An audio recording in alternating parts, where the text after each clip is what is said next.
Hi, everybody. Welcome to the Actors Academy. Thank you for tuning in today. Welcome to part two. This is part two of how to get into character. Again, if you have not watched part one, go ahead and watch that one. These videos do work in tandem together, so you have part one, two, and three.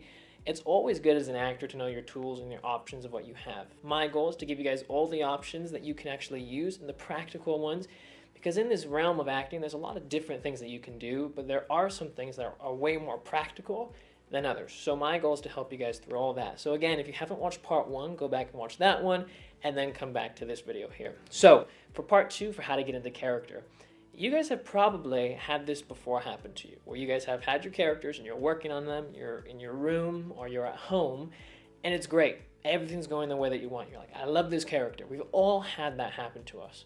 But then you go into the audition, or you go on set for the movie or that TV show, or you go and you're rehearsing a scene for a play, and then what you were doing in your room doesn't equate at all to what you bring now to these different situations. In your room, it was great. Now you're going into these situations, and all of a sudden the character that you had isn't coming forward. Why is that?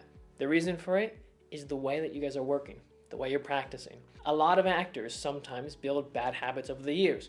Sometimes these habits are considered and then they're changed, but sometimes they also aren't. So again, if you can tackle this early, the better. Now, the problem that actors have is the way that they're practicing the characters is they're practicing it the same all the time, and they kind of practice it in a lazy way. From the actors I've been able to work with, I've been able to see how they actually work and the process that they go through. Because if you can see what the actor is actually doing at home, then you can start to realize, okay, this is the area of issue or the problem that you're having with the way you're working. Your acting may be great, but the way you're practicing isn't beneficial for you. So here's the thing. Actors all the time will sit down a lot. They sit down because they have to memorize their lines. Sometimes they move, sometimes they don't. That part doesn't really matter. It's kind of up to you how it works best for you in the memorization process. After you get that though, and now you're starting to work on your character, actors will continue to be in that state when they're sitting down. And they're sitting down and they're going through and they're going, okay, this is who I think my character is. And then they start to run the scene a little bit in their head, or maybe they speak it out loud, or maybe they're doing the scene with somebody. And they're sitting down. This is one of the big problems that actors have. Again, not all actors have this, but this is an issue that some actors have. And if this is you, this is something that you really want to change. Because you get used to this idea of working, it's kind of a lazy way of working. If you're working in this way, once you try to bring it into an audition, or you go on to set, or you're rehearsing with your scene partner, it's going to be way different because you're not going to be sitting down all the time. Sometimes in that audition, maybe you will. Maybe they'll have a chair, maybe you can sit. But there will be auditions out there where casting directors will not have chairs in the room, so you have to be prepared for that, which a lot of actors aren't if they're sitting down all the time. And the casting director may ask you and say, hey, you know what? Get up for the scene. Let's do it standing up. Or you're going to be sitting down and I want you to get up. It's not unnormal for casting directors to give you direction when you're going into that auditioning process. So you have to work on this. My suggestion to you guys is to not just practice it in one way, but change it up a little bit. So don't just practice your character sitting down, because then once you actually go on set and you actually have to move and do different things, you're not going to be malleable if you're just always sitting down. You have to stand up and you have to move. So my suggestion is start playing with your character a little bit more. Play with your character sitting down and doing the scene that way, but then play with the character standing up. Play with the character leaning up against the wall, have the character on the phone, play with the character talking to the other actor. Have it be and imagined in your head that the character is angry that you're speaking to. Now have it be that they're happy. Now have it be that they're sad and they're mad. You're playing with different emotions. This is keeping you malleable. It's keeping you able to work in different scenarios and situations.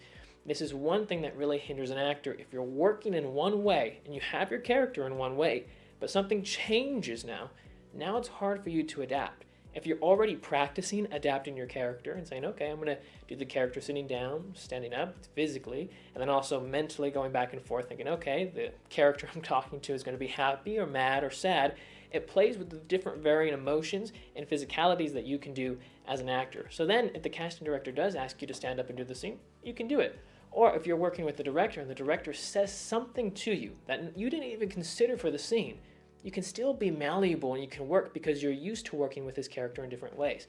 It's kind of like with your body. If you work with your body working out, and you work with it in a certain way, and you're flexible, and you're doing yoga and all these different things, you can do a lot of different positions. But if you're always working out and you're doing one type of workout your entire life, well, then when you have to change and do something a little bit more flexible, it's a little bit harder for your body because your body is a little bit stiff in one sort of way of movement and action. But if you're flexible, you can move and you can adapt to different situations. So as you're working with these characters, the way that you actually practice is very important in developing your characters and building these characters.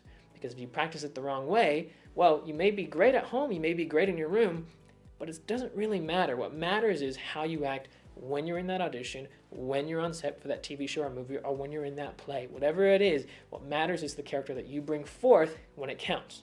Not when you're at home and you're working all by yourself and nobody's looking at you.